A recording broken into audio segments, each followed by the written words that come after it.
এই শীতের সন্ধ্যায় যদি এরকম ছোট ছোট খাস্তা মিনি সিঙ্গাড়া হয় তাহলে কেমন হয় বলো তো। চলো তোমাদের সাথে মিনি সিঙ্গাড়ার রেসিপিটা আজ শেয়ার করব। প্রথমে ময়দার মধ্যে নুন, জিরে, কালো জিরে দিয়ে ময়ামের জন্য সাদা তেল আর অল্প অল্প জল দিয়ে শক্ত ডো মেখে নেব। সিঙ্গাড়ার পুর বানানোর জন্য একটা ভাজা মশলা তৈরি করে নেব। দিয়ে দেব গোটা ধনে, শুকনো লঙ্কা, গোটা জিরে, মৌরি ভেজে পেস্ট করে একটা মশলা বানিয়ে নেব। তেল গরম করে বাদাম ভেজে নেব।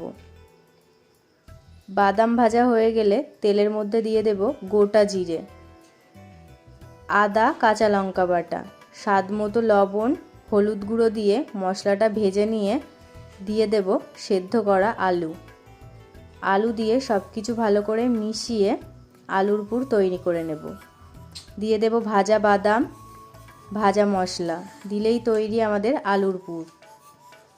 তারপর ময়দার ডো থেকে ছোট ছোট লেচি কেটে সেটাকে লম্বা করে বেলে মাঝখানে ছুরির সাহায্যে কেটে তারপর ময়দার গায়ে অল্প অল্প জল লাগিয়ে নিয়ে সেটাকে হাতের সাহায্যে ফোল্ড করে তার মধ্যে সিঙ্গাড়ার পুরটা দিয়ে দেব। সিঙ্গাড়ার পুরটা দেয়া হয়ে গেলে মুখটাকে ভালো করে বন্ধ করে দেব। এইভাবে সব সিঙ্গাড়াগুলো তৈরি করে নেব। তারপর লো টু মিডিয়াম ফ্লেমে সিঙ্গাড়াগুলো একে একে ভেজে নিলেই তৈরি আমাদের মিনি সিঙ্গাড়া।